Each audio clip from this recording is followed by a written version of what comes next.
973 പുതിയ സ്കൂൾ കെട്ടിടങ്ങൾ, അത് പഞ്ചനക്ഷത്ര സൗകര്യങ്ങളെന്നെല്ലാം നമുക്ക് വിശേഷിപ്പിക്കാൻ കഴിയുന്ന തരത്തിലുള്ള ആധുനിക സംവിധാനങ്ങളോടുകൂടിയ 973 പുതിയ സ്കൂൾ കെട്ടിടങ്ങൾ കേരളത്തിൽ യാഥാർത്ഥ്യമായി. വിദ്യാഭ്യാസത്തിന്റെ നിലവാരം ഉയർത്തി ലോകത്തിന്റെ ഏതു കോണിൽ ഒരു മലയാളിയായ വിദ്യാർത്ഥി ചെന്നാലും അവൻ തിരസ്കരിക്കപ്പെടാത്ത ഒരു സാഹചര്യത്തിലേക്ക് കേരളത്തെ ഉയർത്തുന്ന ചെറിയ കാര്യമല്ല.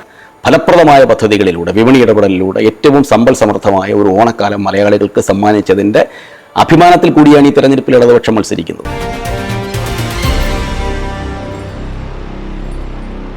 നമ്മുടെ കേരളത്തിൻ്റെ പൊതുവായ അന്തരീക്ഷത്തിൽ ചൂട് വർദ്ധിക്കുന്ന പോലെ തന്നെ രാഷ്ട്രീയ അന്തരീക്ഷവും വല്ലാതെ ചൂട് കൂടുന്നൊന്നും മാത്രമല്ല, മുമ്പ് കാണാത്ത രീതിയിലുള്ള പല നീക്കങ്ങളും നമ്മൾ കണ്ടുകൊണ്ടിരിക്കുകയാണ്. അത് ഒരു ഏത് രീതിയിലാണ് രാഷ്ട്രീയത്തിൽ സ്ഥാനാർത്ഥികളും രാഷ്ട്രീയ പ്രവർത്തകരുമൊക്കെ ഈ രീതിയിലേക്ക് മാറുന്ന നമുക്ക് മനസ്സിലാക്കാൻ കഴിയും. പ്രത്യേകിച്ചും കോൺഗ്രസിൻ്റെ ചില നേതാക്കളുടെ പ്രസംഗങ്ങളൊക്കെ നമ്മൾ കഴിഞ്ഞ ദിവസം കേട്ടു. ഒന്ന് PK ജയലക്ഷ്മിയാണ്. അവർ നേരത്തെ മന്ത്രിയായിരുന്നവരാണ്, 2-3 തവണ മത്സരിച്ചവരാണ്. അവർ ഒരു UDFൻ്റെ യോഗത്തിൽ പറയുന്നു അവരെ തോൽപ്പിച്ചത് കോൺഗ്രസ്സാണ്. അവരുടെ പോസ്റ്റർ കൊണ്ട് നദിയിലെറിയുന്നു, വീടുകളിൽ കയറി അവർക്ക് വോട്ട് ചെയ്യുന്നു, കോൺഗ്രസ്സുകാർ തന്നെ പറയുന്നു.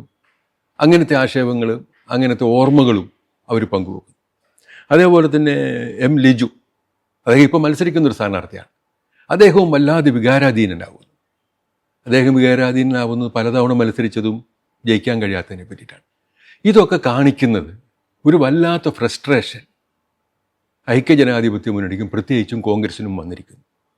എനിക്ക് തോന്നിയിട്ടുള്ളത് ഒരു 10 വർഷക്കാലം സംസ്ഥാന ഭരണത്തിൽ നിന്ന് മാറി നിൽക്കേണ്ടി വന്നു. കേന്ദ്രത്തിലും ഇല്ലല്ലോ. അപ്പോൾ കേന്ദ്രത്തിലും ഭരണമില്ല, കേരളത്തിലും ഭരണമില്ലാതെ കോൺഗ്രസ് നിന്നപ്പോൾ അവർക്ക് ഈ സൂര്യതാപത്തേക്കാൾ സഹിക്കാനാവാത്ത എന്തോ ഒരു ചൂടാണ് അവർക്ക് വന്നിരിക്കുന്നത്. അതിൻ്റെ വ്യത്യാസങ്ങൾ കണ്ടു തുടങ്ങും. പക്ഷേ ഇത് വരുമ്പോൾ സംഭവിക്കുന്നൊരു കാര്യമുണ്ട്. യഥാർത്ഥ വിഷയങ്ങളിൽ നിന്ന് മാറി ഇവരുടെ വികാര വിസ്ഫോടനങ്ങൾ ചാനലുകളുമൊക്കെ വാർത്തയാക്കിക്കൊണ്ടിരിക്കുകയാണ്, അല്ലെങ്കിൽ എന്തെങ്കിലും അതുപോലത്തെ പദപ്രയോഗങ്ങൾ. യഥാർത്ഥത്തിൽ അരുൺ ഇപ്പോൾ ഈ പ്രചരണത്തിൽ വളരെ ശക്തമായി നിൽക്കുന്ന ഒരാളാണല്ലോ. താങ്കൾ ഈ ഇലക്ഷൻ പ്രചരണവുമായിട്ട് ഇങ്ങനെയൊക്കെ നടന്നിട്ട് യഥാർത്ഥത്തിൽ ഇന്ന് ജനങ്ങൾ ചർച്ച ചെയ്യുന്നത് എന്താണ്? അതിനെ പറ്റിയിട്ടൊന്ന് പറയാം. ഈ തെരഞ്ഞെടുപ്പിൻ്റെ ഗതി നിശ്ചയിക്കുന്നത്, അല്ലെങ്കിൽ അതിൻ്റെ പ്രധാനപ്പെട്ട ഫോക്കസായി നമ്മൾ കാണേണ്ടതും ജനങ്ങൾ കാണുന്നതും വികസനമാണ് എന്നാണ് എനിക്ക് തോന്നുന്നത്. വികസനത്തിൻ്റെ രാഷ്ട്രീയം, അതുമായി ബന്ധപ്പെട്ട ജീവിതാനുഭവങ്ങൾ, അതാണ് ഈ തെരഞ്ഞെടുപ്പ് വേളയിൽ കേരളത്തിലുടനീളം ജനങ്ങൾ പങ്കുവയ്ക്കുന്നത്. കഴിഞ്ഞ 10 വർഷം കേരളത്തെ സംബന്ധിച്ചിടത്തോളം ഒരു സുവർണ കാലമായിരുന്നു. ഇടതുപക്ഷ ജനാധിപത്യ മുന്നണിയുടെ ഗവൺമെൻറ് കേരളത്തിൽ നടപ്പാക്കിയ സമാനതകളില്ലാത്ത വികസനക്ഷേമ പ്രവർത്തനങ്ങൾ കേരളത്തിൻ്റെ സമസ്ത മേഖലയിലും വൻപിച്ച മാറ്റങ്ങളാണ് സൃഷ്ടിച്ചത്. 10 വർഷം മുമ്പ് ഉണ്ടായിരുന്ന കേരളമല്ല 10 വർഷത്തിന് ശേഷം ഇപ്പോൾ നമുക്ക് കാണാൻ കഴിയുന്നത്.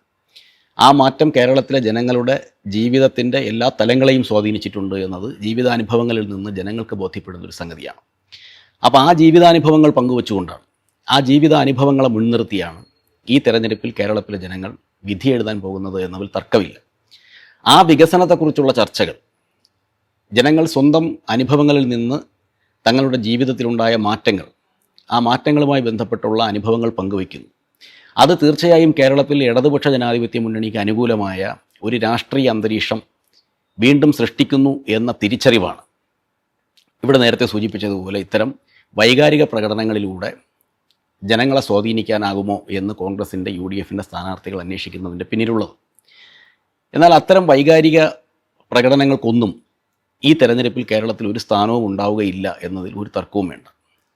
കേരളത്തിൻ്റെ വികസനം ഓരോ മേഖലയും, നമുക്കിപ്പോൾ ഓരോ മേഖലയിലും കേരളം കൈവരിച്ച നേട്ടങ്ങളെ സംബന്ധിച്ച് ഇവിടെ ഇങ്ങനെ ഇരുന്നാൽ ഒരു ദിവസം എടുത്ത് പറഞ്ഞു തീർക്കാൻ കഴിയുന്നതല്ല. അത്രയേറെ വികസന വിഷയങ്ങളെ സംബന്ധിച്ച് നമുക്ക് പങ്കുവയ്ക്കാനുണ്ട്, അതിൻ്റെ അനുഭവങ്ങൾ പങ്കുവയ്ക്കാനുണ്ട്. നമ്മുടെ വിദ്യാഭ്യാസ രംഗം, നമ്മൾ ഏറ്റവും ഗൗരവമായി കേരളത്തിൽ ചർച്ച ചെയ്തുകൊണ്ടിരുന്ന ഒരു മേഖല കേരളത്തിൻ്റെ പൊതുവിദ്യാഭ്യാസ രംഗത്ത് UDF ഗവൺമെൻറ്റിൻ്റെ കാലത്തുണ്ടായിരുന്ന തകർച്ചയാണ്. 2016 LDF കേരളത്തിൽ അധികാരത്തിൽ വരുമ്പോൾ സമ്പൂർണ്ണമായ തകർച്ചയെ നേരിട്ടിരുന്നൊരു മേഖലയാണ് കേരളത്തിൻ്റെ പൊതുവിദ്യാഭ്യാസ മേഖല. ഏതാണ്ട് 1000-ഓളം സ്കൂളുകൾ, സർക്കാർ പള്ളിക്കൂടങ്ങൾ അടച്ചുപൂട്ടാൻ ഗവൺമെൻറ് തന്നെ തീരുമാനിച്ചൊരു കാലം. ആ സ്കൂളുകൾ നഷ്ടത്തിൽ പ്രവർത്തിക്കുന്നു എന്നാണ് അത് അടച്ചുപൂട്ടുന്നതിന് കാരണമായി അന്ന് ഒരു ഇടയ്ക്കൊന്ന് ചോദിച്ചോട്ടെ, ഈ സ്കൂൾ പ്രവർത്തിക്കുന്നതിനകത്ത് ലാഭനഷ്ടത്തിന്റെ കണക്കിൽ എപ്പോഴാണ് കാണാൻ അത് കേരളത്തിന്റെ ചരിത്രത്തിലൊരു അത്യപൂർവമായ ഒരു വീക്ഷണമാണ്, ഒരു പുതിയ ആശയമാണ് അന്ന് UDF പങ്കുവച്ചത്. നഷ്ടത്തിൽ പ്രവർത്തിക്കുന്ന സ്കൂളുകൾ 5 കുട്ടികൾ മാത്രമേ ഉള്ളൂവെങ്കിലും ആ പ്രദേശത്തിൻ്റെ സാമൂഹ്യ പിന്നോക്കാവസ്ഥ പരിഗണിച്ച് ആ പ്രദേശത്ത് 5 കുട്ടികൾക്ക് ആവശ്യമായ വിദ്യാഭ്യാസ സംവിധാനം ഉറപ്പാക്കാൻ ഒരു വിദ്യാലയം പ്രവർത്തിക്കണം എന്ന കാഴ്ചപ്പാടിൽ ഊന്നിയാണ് കേരളത്തിൻ്റെ പൊതുവിദ്യാഭ്യാസ രംഗം ഇക്കാലം അത്രയും സഞ്ചരിച്ചത്. എന്നാൽ അതിൽ നിന്ന് തീർത്തും ഘടകവിരുദ്ധമായിട്ടുള്ളൊരു സമീപനമാണ് UDFൻ്റെ ഗവൺമെൻറ് എടുത്തത്.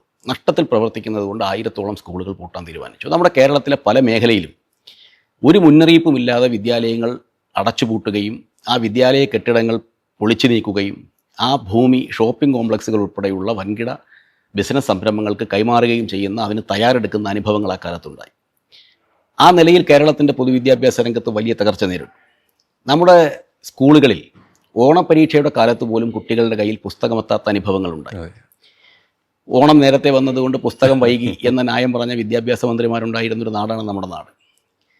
SSLC പരീക്ഷാ സംവിധാനത്തിൻ്റെ സുതാര്യത എല്ലാം തകർന്നു. അതിൻ്റെ നടത്തിപ്പ് സമ്പൂർണ്ണമായി താളം തെറ്റി. ആ നിലയിൽ കേരളത്തിൻ്റെ പൊതുവിദ്യാഭ്യാസ രംഗം വലിയ തകർച്ചയെ നേരിടുകയും ഏതാണ്ട് 10 ലക്ഷത്തിലധികം കുട്ടികൾ പൊതുവിദ്യാഭ്യാസ രംഗത്ത് നിന്ന് പിൻവാങ്ങുകയും ചെയ്ത് അവർ അൺഎയ്ഡഡ് ഇംഗ്ലീഷ് മീഡിയം വിദ്യാഭ്യാസ സ്ഥാപനങ്ങളിലേക്ക് പോകുന്ന അനുഭവമുണ്ടായ ഒരു കാലത്താണ് 2016 LDF ഗവൺമെൻറ് വരുന്നത്. ഇന്നെന്താ നമ്മുടെ പൊതുവിദ്യാഭ്യാസ മേഖലയുടെ സ്ഥിതി?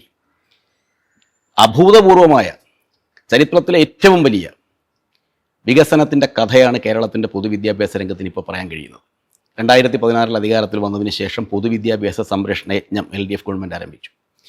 ഏറ്റവും അഭിമാനകരമായ നേട്ടം കേരളത്തിൻ്റെ പൊതുവിദ്യാഭ്യാസ രംഗം കൈവരിച്ചു. ഏതാണ്ട് 973 സ്കൂളുകളുടെ കെട്ടിടങ്ങളാണ് ഈ കാലയളവിൽ സർക്കാർ പുതുക്കി പണിയാൻ തീരുമാനിച്ചത്. ഇത് ഈ നമ്മുടെ ഭരണഘടന ഉറപ്പ് നൽകുന്നൊരു വാചകമുണ്ട്, നിർബന്ധവും സൗജന്യവുമായ വിദ്യാഭ്യാസം 15 വയസ്സ് വരെ കൊടുക്കണം. ആ ഒരു രീതിയിൽ എനിക്ക് തോന്നുന്നു കേരളത്തിലെ ഒരു ഗവൺമെൻറ്, ഈ ഇടതുപക്ഷ ഗവൺമെൻറ് മാത്രമേ കാര്യങ്ങൾ ചെയ്തിട്ടുള്ളൂ. അതാണ് ഞാൻ പറഞ്ഞത്. 973 പുതിയ സ്കൂൾ കെട്ടിടങ്ങൾ, അത് പഞ്ചനക്ഷത്ര സൗകര്യങ്ങളെന്നെല്ലാം നമുക്ക് വിശേഷിപ്പിക്കാൻ കഴിയുന്ന തരത്തിലുള്ള ആധുനിക സംവിധാനങ്ങളോടുകൂടിയ 973 പുതിയ സ്കൂൾ കെട്ടിടങ്ങൾ കേരളത്തിൽ യാഥാർത്ഥ്യമായി. അതിനേക്കാൾ എല്ലാം പ്രധാനപ്പെട്ടത് ഇപ്പോൾ വിവരസാങ്കേതിക വിദ്യയുടെ ഒരു വിസ്മയകരമായ വിസ്ഫോടനം ലോകത്ത് നിലനിൽക്കുന്ന ഒരു കാലത്താണല്ലോ നമ്മൾ ജീവിക്കുന്നത്. അതിനൊരു വിസ്ഫോടനം എന്ന് തന്നെ നമുക്ക് പറയാവുന്ന അനുഭവങ്ങളിലൂടെയാണ്. ആധുനിക സാങ്കേതിക വിദ്യയുടെ എല്ലാ സാധ്യതകളും പ്രയോജനപ്പെടുത്തി അറിവിൻ്റെ ലോകത്തേക്ക് കുട്ടികൾക്ക് നടന്നെത്താൻ കഴിയുന്ന രൂപത്തിൽ 50,000-ഓളം സ്മാർട്ട് ക്ലാസ് റൂമുകൾ കേരളത്തിലുണ്ടായി. ആധുനിക സാങ്കേതിക വിദ്യയുടെ എല്ലാ സാധ്യതകളും പ്രയോജനപ്പെടുത്തിയാണ് ഇപ്പോൾ നമ്മുടെ കുട്ടികൾ വിദ്യാഭ്യാസം ചെയ്യുന്നത്. അവർക്ക് അതിനുള്ള സൗകര്യം ഒരുക്കി 50,000-ഓളം സ്മാർട്ട് ക്ലാസ് റൂമുകൾ കേരളത്തിൽ യാഥാർത്ഥ്യമാക്കിയ ഒരു ഗവൺമെൻറ്റാണ് ഈ ഗവൺമെൻറ്. ഒട്ടേറെ കാര്യങ്ങൾ ഞാൻ നേരത്തെ പറഞ്ഞതുപോലെ പുസ്തകം കിട്ടാനില്ലാത്ത, പാഠപുസ്തകം വൈകിയതിനെ കുറിച്ചുള്ള ചർച്ചകൾ, അതുമായി ബന്ധപ്പെട്ട സമരങ്ങൾ കണ്ടൊരു നാടാണ് കേരളം. ഇപ്പം നമ്മൾ 2026 ഫെബ്രുവരി മാസം അവസാനം തന്നെ 2026 പുതിയ അധ്യയന വർഷത്തിലേക്കുള്ള പുസ്തകങ്ങൾ തയ്യാറാക്കി സ്കൂളുകളിൽ എത്തിക്കുകയാണ്. അത് കൊടുത്തപ്പോൾ ഒരു നേതാവ് പറഞ്ഞ മറക്കണ്ട. അതെ, കോൺഗ്രസിന്റെ നേതാവ് അദ്ദേഹം പറയുന്നത് ഒരു തുക്ലക് പരിഷ്കാരമാണെന്നാണ്. അദ്ദേഹത്തിന്റെ വാദം പരീക്ഷ എഴുതുന്ന കുട്ടികളെല്ലാം ജയിച്ചില്ലെങ്കിൽ പുസ്തകം വെറുതെയായി പോകില്ലേ എന്നാണ്. എന്ന് പറഞ്ഞാൽ ഇത്രയധികം കുട്ടികൾ പരീക്ഷ എഴുതിയാൽ അത്രയും കുട്ടികൾ പരാജയപ്പെട്ടു പോകുമെന്ന് ചിന്തിക്കുന്ന രാഷ്ട്രീയമായ അല്പബുദ്ധികളാണ് കേരളത്തിലെ UDFനെയും കോൺഗ്രസിനെയും നയിക്കുന്നത് എന്നതിൻ്റെ ഏറ്റവും പ്രകടമായ തെളിവാണ് ആ പരാമർശം. ഏതായാലും ആ പുസ്തകങ്ങൾ സ്കൂളുകളിലെത്തുന്നു. നമ്മുടെ സ്കൂളുകളിലെ ഉച്ചഭക്ഷണ പദ്ധതി പരിഷ്കരിക്കുന്നു. കുട്ടികളുടെ ശാരീരികവും ബൗദ്ധികവുമായ വളർച്ചയ്ക്ക് സഹായകരമായ നിലയിൽ ഉച്ചഭക്ഷണത്തിൻ്റെ മെനു പരിഷ്കരിക്കുകയും മെനു മാറ്റി സ്കൂളുകളിൽ പ്രഭാത ഭക്ഷണം ഏർപ്പെടുത്തുകയാണ്. ആ നിലയിൽ കേരളത്തിൽ പൊതുവിദ്യാഭ്യാസ രംഗത്ത് കഴിഞ്ഞ 5 വർഷം കൊണ്ടുണ്ടായത് ചരിത്രത്തിലെ ഏറ്റവും വലിയ, കഴിഞ്ഞ 10 വർഷം കൊണ്ടുണ്ടായത് ചരിത്രത്തിലെ ഏറ്റവും വലിയ ഒരു മുന്നേറ്റമാണ്. സമീപകാല ചരിത്രത്തിലെ ഏറ്റവും വലിയ മുന്നേറ്റമാണ്. ആ മുന്നേറ്റത്തിന് നേതൃത്വം കൊടുത്ത ഒരു ഗവൺമെൻറ് ജനങ്ങളുടെ മുമ്പിലേക്ക് പോകുമ്പോൾ തീർച്ചയായും കേരളത്തിൽ ഈ തെരഞ്ഞെടുപ്പ് കാലത്ത് പൊതുവിദ്യാഭ്യാസ രംഗത്തുണ്ടായ പരിഷ്കാരങ്ങൾ, അതിൻ്റെ പുരോഗതി ജനം ചർച്ച ചെയ്യും. അപ്പോൾ പൊതുവിദ്യാഭ്യാസ രംഗത്ത് കേരളം കൈവരിച്ച വികസനം, അതിൻ്റെ നേട്ടം, അത് ചർച്ച ചെയ്യാതെ ഈ തെരഞ്ഞെടുപ്പ് കാലത്ത് കേരളത്തിലെ ജനങ്ങൾക്ക് ഈ തെരഞ്ഞെടുപ്പിനെ കാണാൻ കഴിയില്ല, തെരഞ്ഞെടുപ്പിൽ വോട്ട് രേഖപ്പെടുത്താൻ കഴിയില്ല. അതുമാത്രമല്ല, കേരളത്തിലെ പൊതുവിതരണ ശൃംഖല 2016 നമ്മൾ അധികാരത്തിൽ വരുമ്പോൾ കേരളത്തിലെ പൊതുവിതരണ രംഗം വലിയ തകർച്ചയെ നേരിട്ടിരുന്നു. കേന്ദ്രത്തിൽ അധികാരത്തിലിരിക്കുന്ന BJP ഗവൺമെൻറ് റേഷൻ കടകൾ ഉൾപ്പെടെയുള്ള പൊതുവിതരണ ശൃംഖലയുടെ ഭാഗമായി പ്രവർത്തിക്കുന്ന സംവിധാനങ്ങളൊന്നും തുടർന്നു പോകേണ്ടതില്ല എന്ന നിലപാട് സ്വീകരിക്കുന്ന ഒരു ഗവൺമെൻറ്. സ്റ്റാറ്റ്യൂട്ടറി റേഷനിങ് ഒഴിവാക്കണമെന്നുള്ള അഭിപ്രായമായിരുന്നു. അതെ, സ്റ്റാറ്റ്യൂട്ടറി റേഷൻ സംവിധാനത്തെ തകർക്കുന്നതിൽ മുഖ്യ പങ്ക് വഹിച്ചൊരു പാർട്ടി കോൺഗ്രസ്സാണ്. ആന്റണി കേന്ദ്രത്തിൽ ഭക്ഷ്യമന്ത്രി ആയിരിക്കുമ്പോഴാണ് കേരളത്തിലെ സ്റ്റാറ്റ്യൂട്ടറി റേഷൻ സംവിധാനത്തിനെ തകർക്കുന്ന നിലയിൽ APL BPL വ്യത്യാസത്തോടു കൂടിയുള്ള കാർഡുകൾ അവതരിപ്പിക്കുന്നത്.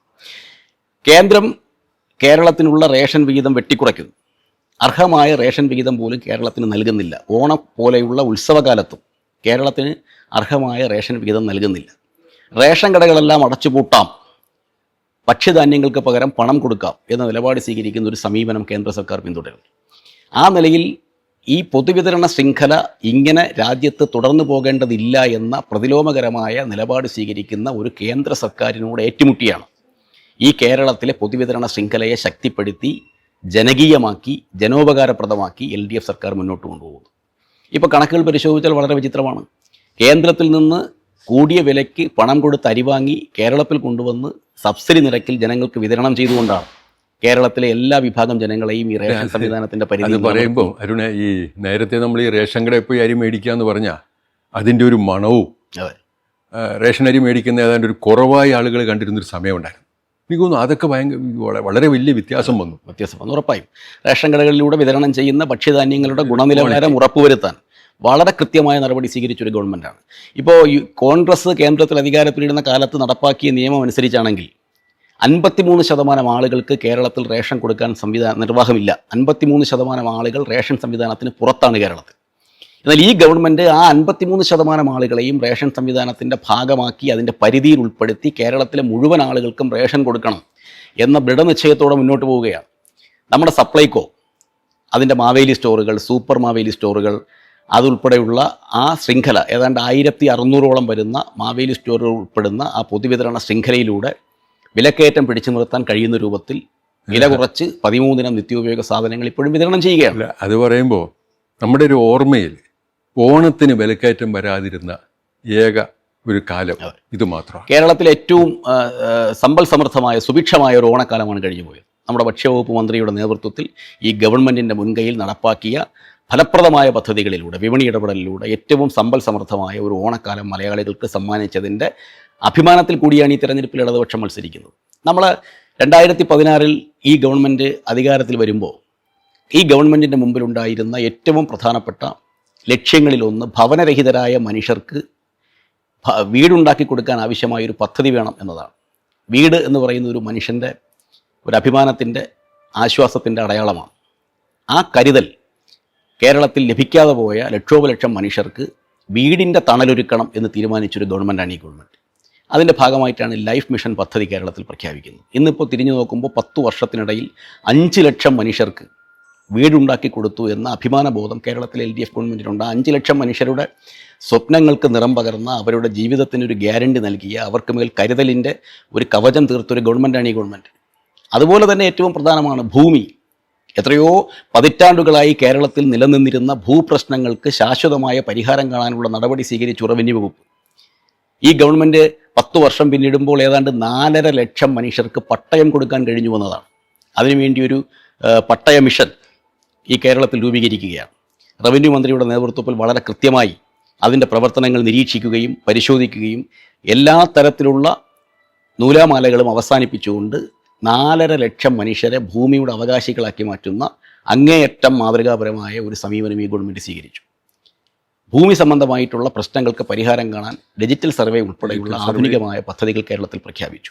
അങ്ങനെ ഭൂമിയും വീടും ഉൾപ്പെടെ മനുഷ്യൻ്റെ ഭക്ഷണവും ഉൾപ്പെടെ മനുഷ്യൻ്റെ അടിസ്ഥാനപരമായ എല്ലാ ജീവിതാവശ്യങ്ങൾക്കും പരിഹാരം കണ്ട, ജനങ്ങളെ ചേർത്ത് നിർത്തിയ ഒരു ഗവൺമെൻറ്റാണ് കേരളത്തിലെ ഗവൺമെൻറ്. എനിക്ക് തോന്നുന്നു അരുണേ, ഇത് നമ്മളിപ്പോൾ പലരും സംസാരിക്കുമ്പോൾ 600 രൂപയായിരുന്ന ക്ഷേമ പെൻഷൻ 2000 രൂപയാക്കിയതാണ് ഏറ്റവും വലിയ. എൻ്റെ ഒരു അഭിപ്രായത്തിൽ ഈ 600 2000 ആക്കി ഇടതുപക്ഷം, അത് വലിയ സഹായമാണ്. പക്ഷെ അതിനേക്കാൾ വലുതാണ് ഈ സ്ട്രക്ചറൽ ആയിട്ടുള്ള അടിസ്ഥാനപരമായിട്ടുള്ള ഈ വികസന പദ്ധതികളിലേക്ക്, പ്രത്യേകിച്ചും നേരത്തെ പറഞ്ഞ ഒരു വീടില്ലാത്തവർക്ക് വീട്, അതേപോലെ തന്നെ ഭൂമിയില്ലാത്തവർക്ക് ഭൂമി, സ്കൂള്.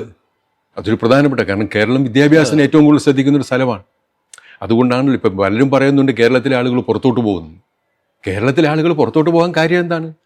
പുറത്തുള്ള രാജ്യങ്ങളിലുള്ള ആളുകളോട് കോമ്പീറ്റ് ചെയ്ത് അതിനേക്കാൾ മുമ്പിൽ കയറാനുള്ള മിടുക്കരായ വിദ്യാർത്ഥികളെ നമുക്ക് സൃഷ്ടിക്കാൻ പറ്റുന്നത് കൊണ്ടാണ്. ഇപ്പോൾ സ്കൂളിലേക്കേ പോവാത്ത ആളുകളെയാണ് നമ്മൾ ഈ വടക്കേന്ത്യൻ സംസ്ഥാനങ്ങളിൽ ചെന്നാൽ കാണുന്നത്. ഇത് അതിന് പകരം അവരെ സ്കൂളിൽ പോകുന്നു, അത് കഴിഞ്ഞ് ഉന്നത വിദ്യാഭ്യാസം കൊടുക്കുന്നു. ഇപ്പോൾ നാസായിൽ ചെന്നാലും അവിടെയും മലയാളിയുണ്ട്. ഇപ്പോൾ ബിരുദതലം വരെയുള്ള വിദ്യാഭ്യാസം സൗജന്യമാകുന്നു. അല്ലാതെ തന്നെയല്ല, അതിലൊരു ക്വാളിറ്റി എഡ്യൂക്കേഷൻ. ആ വിദ്യാഭ്യാസത്തിൻ്റെ നിലവാരം ഉയർത്തി ലോകത്തിൻ്റെ ഏതു കോണിൽ ഒരു മലയാളിയായ വിദ്യാർത്ഥി ചെന്നാലും അവൻ തിരസ്കരിക്കപ്പെടാത്തൊരു സാഹചര്യത്തിലേക്ക് കേരളത്തെ ഉയർത്തി എന്നുള്ളൊരു ചെറിയ കാര്യമാണ്. ശരിയാണ്. അപ്പോൾ ആ രീതിയിലൊക്കെ ഉള്ള കാര്യങ്ങൾ ആളുകൾ ചർച്ച ചെയ്യുന്നിടത്താണ് മുമ്പേ അരുണ് പറഞ്ഞതുപോലെ സ്വാഭാവികമായിട്ടും ഇപ്പോൾ അതൊരു ഫ്രസ്ട്രേഷനാണ്. ഇവർ വേറെ പലതും ശ്രമിക്കുന്നുണ്ട്, അത് വരുന്നില്ല. കാരണം ആളുകൾക്ക് അവരുടെ ജീവിത അനുഭവങ്ങളല്ലേ വരുന്നത്. അവർ കണ്ടിട്ടില്ലാത്ത ഒരു കേരളത്തെ കാണുന്നു, അവർ കണ്ടിട്ടില്ലാത്തൊരു പുരോഗതി കാണുന്നു. പെൻഷനെ കുറിച്ച് പറഞ്ഞപ്പോഴാണ്, പെൻഷൻ നമുക്ക് സത്യത്തിൽ ഈ തെരഞ്ഞെടുപ്പിൽ ഏറ്റവും ഗൗരവമായി കേരളത്തിൻ്റെ പൊതുസമൂഹം ചർച്ച ചെയ്യേണ്ട ഒരു വിഷയമാണ്. പെൻഷൻ 2000 രൂപയായി വർദ്ധിപ്പിച്ചു എന്നുള്ളതല്ല, കേരളത്തിലെ ക്ഷേമ പെൻഷനുകളുടെ ഒരു ചരിത്രം ഈ തെരഞ്ഞെടുപ്പ് കാലത്ത് വളരെ ഗൗരവമായി കേരളത്തിൻ്റെ പൊതുസമൂഹത്തിൻ്റെ മുമ്പിലുണ്ട്. 45 രൂപയുമായി കർഷക തൊഴിലാളി പെൻഷൻ 1980 ആരംഭിക്കുമ്പോഴാണ് ഈ ക്ഷേമ പെൻഷൻ എന്ന സങ്കല്പം കേരളത്തിൽ ആദ്യമായി അവതരിപ്പിക്കപ്പെടുന്നത്. ആ 45 രൂപ എന്ന നിലയിൽ ആരംഭിച്ച കർഷക തൊഴിലാളി പെൻഷനാണ് ഇന്നിപ്പോൾ വിവിധ സാമൂഹ്യ സുരക്ഷാ പെൻഷനുകളായി വളർന്ന് വികസിച്ച് 62 ലക്ഷം മനുഷ്യർ വാങ്ങുന്ന ഒരു ബൃഹത്തായ ക്ഷേമ പെൻഷൻ ശൃംഖലയായി കേരളത്തിൽ രൂപാന്തരപ്പെട്ടത്. 2016 LDF ഗവൺമെൻറ് അധികാരത്തിൽ വരുമ്പോൾ കേരളത്തിൽ ക്ഷേമ പെൻഷൻ 600 രൂപയായിരുന്നു, നേരത്തെ പറഞ്ഞല്ലോ. ആ പെൻഷൻ വാങ്ങുന്ന മനുഷ്യരുടെ എണ്ണം 32 ലക്ഷമേ ഉണ്ടായിരുന്നുള്ളൂ. ആ 32 ലക്ഷത്തിൽ നിന്ന് ക്ഷേമ പെൻഷൻ വാങ്ങുന്ന ആളുകളുടെ എണ്ണം ഇപ്പോൾ 62 ലക്ഷമായി വർദ്ധിച്ചു. 600 രൂപയിൽ നിന്ന് ക്ഷേമ പെൻഷൻ 2000 രൂപയായി വർദ്ധിച്ചു. ഇതിൽ ഏറ്റവും പ്രധാനപ്പെട്ട ഒരു സംഗതി, ഗൗരവമായി കേരളത്തിൻ്റെ പൊതുസമൂഹം കാണേണ്ടതുണ്ട് എന്ന് തോന്നുന്നൊരു സംഗതി, 1980 പ്രഖ്യാപിച്ച 45 രൂപയിൽ നിന്ന് 2000 രൂപയിലേക്ക് ക്ഷേമ പെൻഷൻ എത്തിയതെല്ലാം ഇടതുപക്ഷ ജനാധിപത്യ മുന്നണി ഗവൺമെൻറ്റുകൾ അധികാരത്തിലിരുന്ന കാലത്തുണ്ടാക്കിയ വർധനവിൻ്റെ അടിസ്ഥാനമാണ്. ഒരു 100 രൂപയും കണ്ട് ഉമ്മൻചാണ്ടി അത് കൊടുത്തില്ല. 100 രൂപ പ്രഖ്യാപിച്ചു, പക്ഷേ കൊടുത്തില്ല, ആർക്കും കൊടുത്തില്ല. ആ തുകയടക്കം കുടിശ്ശിക ഉണ്ടാക്കി. ഇപ്പോൾ 980 കേരളത്തിൽ LDF ക്ഷേമ പെൻഷൻ 45 രൂപ പ്രഖ്യാപിച്ചു, കർഷക തൊഴിലാളി പെൻഷൻ 45 രൂപ പ്രഖ്യാപിച്ചു. അതിനുശേഷം UDFൻ്റെ നിരവധി ഗവൺമെൻറ്റുകൾ വന്നു. ആദരണീയനായ ശ്രീ K. കരുണാകരൻ്റെ നേതൃത്വത്തിലുള്ള ഗവൺമെൻറ് ഉണ്ടായി. ശ്രീ AK ആൻ്റണി, ബഹുമാന്യനായ ശ്രീ AK ആൻ്റണിയുടെ നേതൃത്വത്തിലുള്ള ഗവൺമെൻറ് ഉണ്ടായി. അതിനുശേഷം ശ്രീ ഉമ്മൻചാണ്ടിയുടെ നേതൃത്വത്തിലുള്ള ഗവൺമെൻറ് ഉണ്ടായി. ഈ ഗവൺമെൻറ്റുകളുടെ കാലത്തൊന്നും ഈ ക്ഷേമ പെൻഷനുമായി ബന്ധപ്പെട്ട തുകയിൽ 1 രൂപയുടെ വർധനവ് ഉണ്ടായിട്ടില്ല എന്നത് പരിശോധിക്കുമ്പോഴാണ് കേരളത്തിലെ അടിസ്ഥാന ജനവിഭാഗങ്ങളോടുള്ള കോൺഗ്രസിൻ്റെയും UDFൻ്റെയും സമീപനം എന്ത് എന്നത് വ്യക്തമാക്കപ്പെടുന്നു. അപ്പോൾ ഈ തെരഞ്ഞെടുപ്പ് കാലത്ത് കേരളത്തിൽ ഏറ്റവും ഗൗരവമായി ചർച്ച ചെയ്യേണ്ട ഒന്നാണ് ക്ഷേമ പെൻഷൻ. 45 രൂപയായി പ്രഖ്യാപിച്ച് കർഷക തൊഴിലാളികൾക്ക് പ്രഖ്യാപിച്ച ക്ഷേമ പെൻഷൻ 2000 രൂപയായി വർദ്ധിച്ചതെല്ലാം ഇടതുപക്ഷ ജനാധിപത്യ മുന്നണിയുടെ ഗവൺമെൻറ്റുകൾ കേരളത്തിൽ അധികാരത്തിലിരുന്ന കാലത്താണ് എന്ന യാഥാർത്ഥ്യം കേരളത്തിലെ ജനങ്ങളുടെ മുമ്പിലുണ്ട്. ആ യാഥാർത്ഥ്യം കൂടി കണക്കിലെടുത്തുകൊണ്ടാണ് ഈ തെരഞ്ഞെടുപ്പിൽ വോട്ട് ചെയ്യാൻ പോകുന്നത്. അതുപോലെ അർഹതപ്പെട്ട എല്ലാ വിഭാഗം ആളുകൾക്കും പെൻഷൻ ഉറപ്പാക്കി. 2016 32 ലക്ഷമായിരുന്നത് ഇപ്പോൾ 62 ലക്ഷം ആളുകളിലേക്ക് എത്തുകയാണ്. അതിന് പുറമെ സ്ത്രീകൾക്കുള്ളൊരു സ്ത്രീ സുരക്ഷാ പെൻഷൻ. സ്ത്രീ സുരക്ഷാ പെൻഷൻ കേരളത്തിലെ ഏറ്റവും പ്രധാനപ്പെട്ട നിർണായകമായൊരു ചുവടുവയ്പ്പാണ്. കേരളത്തിലെ വീട്ടമ്മമാർ, സ്ത്രീകൾ അവരുടെ അധ്വാനത്തെ ഒരു ഭരണകൂടം മാനിക്കുന്നു. അതിൻ്റെ ഏറ്റവും പ്രകടമായിട്ടുള്ള തെളിവാണ് ഈ സ്ത്രീ സുരക്ഷാ പെൻഷൻ. 1000 രൂപ, ഏതാണ്ട് 32 ലക്ഷം ആളുകൾക്ക് ആ പെൻഷൻ്റെയും ഗുണം കിട്ടും എന്നാണ് ഇപ്പോൾ പുറത്തു വന്ന കണക്കുകൾ സൂചിപ്പിക്കുന്നത്. ആ പെൻഷൻ ക്രമാനുഗതമായി വർദ്ധിക്കാൻ പോവുകയാണ്. ഇപ്പോൾ 1000 രൂപ പ്രഖ്യാപിച്ചു, അത് പിന്നീട് വരുന്ന ഗവൺമെൻറ്റുകൾക്കെല്ലാം ആ പെൻഷൻ തുക വർദ്ധിപ്പിച്ച് മുന്നോട്ട് പോകാനേ സാധ്യമാകും. അങ്ങനെ നോക്കുമ്പോൾ കേരളത്തിലെ സ്ത്രീകളുടെ ജീവിതത്തിൽ വലിയ മാറ്റങ്ങൾ ഉണ്ടാക്കാൻ പോകുന്ന, സ്ത്രീകളുടെ ജീവിത സുരക്ഷ ഉറപ്പുവരുത്താൻ കഴിയുന്ന ഒരു മാതൃകാപരമായ പദ്ധതിയായി ഈ സ്ത്രീ സുരക്ഷാ പെൻഷനും മാറും എന്ന കാര്യത്തിൽ തർക്കമില്ല. ചുരുക്കത്തിൽ എന്തു കോലാഹലം ആളുകൾ ഉണ്ടാക്കിയാലും ഈ നാട് സാക്ഷ്യം വഹിച്ചുകൊണ്ടിരിക്കുന്ന പുരോഗതി, ഈ അവശ്യ ജനവിഭാഗങ്ങൾ, കഷ്ടപ്പെടുന്ന ജനവിഭാഗങ്ങൾ, അവരെ നെഞ്ചോട് ചേർത്ത് വെക്കുന്ന ഒരു സമീപനവും, സ്ത്രീകളുടെ ഉന്നതിക്ക് വേണ്ടിയിട്ട് ഈ ഇടതുപക്ഷ ഗവൺമെൻറ് നടത്തുന്ന നടപടികളും സമൂഹത്തിൻ്റെ എല്ലാ ഭാഗങ്ങളിലും ചർച്ചാ വിഷയമാണെന്നാണ് അരുണ് പറയുന്നത്. സ്വാഭാവികമായും അതിൻ്റെ അടിസ്ഥാനത്തിലുള്ള ഒരു വിധിയെഴുത്ത് ഉണ്ടാകും, ഈ തെരഞ്ഞെടുപ്പിൽ ഉണ്ടാകും എന്നുള്ളതിനെപ്പറ്റി യാതൊരു സംശയവുമില്ല. കേരളത്തിലെ ഈ പൊതു അന്തരീക്ഷം, കേരളത്തിൽ രൂപപ്പെട്ടിരിക്കുന്ന ഈ പൊതു അന്തരീക്ഷത്തെ ഇല്ലായ്മ ചെയ്യാൻ കേരളത്തിലെ ഒരു വിഭാഗം മാധ്യമങ്ങൾ അത്യധ്വാനം ചെയ്യുന്നതിൻ്റെ കാഴ്ച നമ്മൾ കാണുന്നുണ്ട്. ചില മാധ്യമങ്ങൾ വളരെ ബോധപൂർവം ഇടതുപക്ഷ ജനാധിപത്യ മുന്നണിക്കെതിരായിട്ടുള്ള പൊതുവികാരം സൃഷ്ടിക്കുന്നതിന് വേണ്ടി അത്യധ്വാനം ചെയ്യുന്ന അനുഭവങ്ങളാണ് നമ്മുടെ മുമ്പും അവർ ആ രാഷ്ട്രീയ ദൗത്യം തന്നെയാണ് കേരളത്തിൽ നിർവഹിച്ചിട്ടുള്ളത്. അവരുടെ എല്ലാത്തരം കള്ളപ്രചാര വേലകളെയും അതിജീവിച്ചുകൊണ്ടാണ് കേരളത്തിൽ ഇടതുപക്ഷം എക്കാലത്തും ശക്തിപ്പെട്ടിട്ടുള്ളത്. ഇപ്പോഴും ഇന്നിപ്പോൾ കേരളത്തിലെ പ്രമുഖമായൊരു പത്രം അവതരിപ്പിച്ചിരിക്കുന്ന അതിൻ്റെ പ്രധാനപ്പെട്ട വാർത്ത നോക്കിയാൽ നമുക്ക് തോന്നുന്നത് എന്തോ വലിയ അപരാധം കേരളത്തിൽ ഇടതുപക്ഷം ചെയ്യാൻ പോകുന്നു എന്ന മട്ടിലുള്ള പ്രചാരവേലകളാണ്. വളരെ ആസൂത്രിതമായി ഇടതുപക്ഷത്തിനെതിരായിട്ടുള്ള പ്രചാരവേല കേരളത്തിലെ ഒരു കൂട്ടം വലതുപക്ഷ മാധ്യമങ്ങൾ നടത്തുന്നുണ്ട്. ഒരു സംശയവും വേണ്ട, ആ മാധ്യമങ്ങൾക്കടക്കം നിരാശപ്പെടേണ്ടി വരും. ജീവിതാനുഭവങ്ങളിൽ നിന്ന് കേരളത്തിലെ ജനം വിധിയെഴുതാൻ തീരുമാനിക്കും. ആ വിധിയെഴുത്ത് കേരളത്തിലൊരു ഭരണ തുടർച്ച ഉറപ്പാക്കുന്നതിന് വേണ്ടിയുള്ളതായിരിക്കും എന്ന കാര്യത്തിലൊരു തർക്കവും.